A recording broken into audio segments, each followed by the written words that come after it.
Hello, this is Joe Pryor of the virtual real estate team in Oklahoma City and another video in my continuing series on investing in real estate.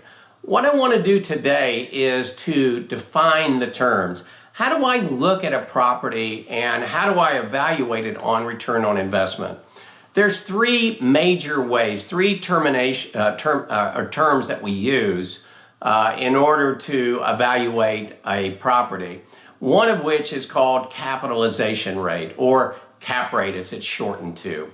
So let me explain cap rate, which to a great extent is more of a commercial term than a residential term, but we still evaluate it. So let's just take a purchase of $150,000, and that's the total purchase. You put a down payment, you've gone to the bank, that's the total amount of money that you have into that purchased property.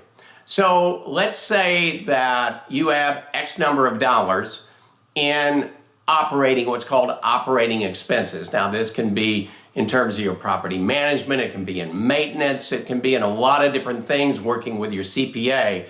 It includes everything except one thing, and that's your debt service.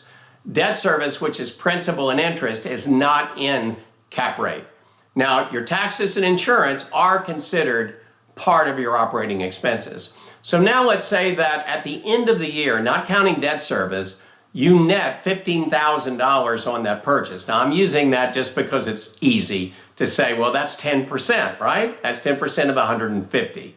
So in that case, you've got a 10% capitalization rate. Now, 10 caps are kind of, you'll hear people say, I'll buy anything that's a 10 cap, and I guarantee you, I will too, because they hardly exist in residential real estate, and you can make money without doing a 10 cap. And it's not the most important term in residential real estate, but it is one that needs to be a certain amount of money. So in other words, if it's 7.5 or 8.5%, that does mean a lot to us. Now the second term is one that I think has more meaning for residential or anybody buying any kind of investment real estate, and that is cash on cash. Basically, you're putting out real dollars. You're putting out a down payment plus closing costs in order to buy that property. So now let's take a theoretical $50,000 in that real dollars that you're putting out to buy that property. Now what we do is we take all the operating expenses and also include the debt service so that at the end of the year we know net what you have left. So let's say that amount is $5,000. Easy. 10% cash on cash. It means of the real dollars that you put out, you're getting yearly, at least you hope every year, 10% of your money back. And that means that in 10 years, all your funds come back. So you hope for at least a 10%, and in most of our investments we do. We have some that are 14%. So I think that's really important because that's your real money, not the leverage money, your money. Now the third one is internal rate of return. IRR, as it's shortened to be, is the amount of percentage money you're making every year based on the time that you own that property, say 7 years or 10 years. And then what we do is we establish closing cost, maybe commissions to sell and closing costs that you pay as a seller. We take the money that you've made over that period of time. We take the amount of money, that it costs in terms of your operating expenses.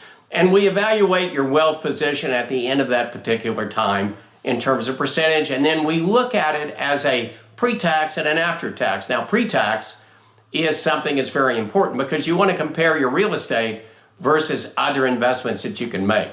I'm not an I'll put everything in one barrel type of a guy because you're going to have stocks and bonds and other things. But if you make 16%, let's say over that per year over that 7 or 10 year period compared to 6 to 10% on another investment, that's a really important number. Now we're going to talk about risk in investments in another video because you have to really put that in there in order to evaluate this in a comprehensive way. Now we do an after-tax also because maybe you want to cash out. And of course, if you're getting 16%, you're going to pay two different types of taxes. Recapture tax on the depreciation and capital gains, which we'll deal with in another video. And that is if you don't want to buy more property, because I'm going to show you a way that you can reinvest that money and not pay any taxes at a later time and keep that money flowing. So, three terms: capitalization rate, cash on cash, and internal rate of return.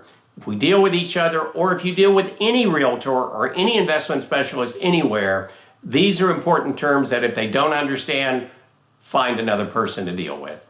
This is Joe Pryor of the virtual real estate team in Oklahoma City, where we deliver traditional real estate values at the speed of technology.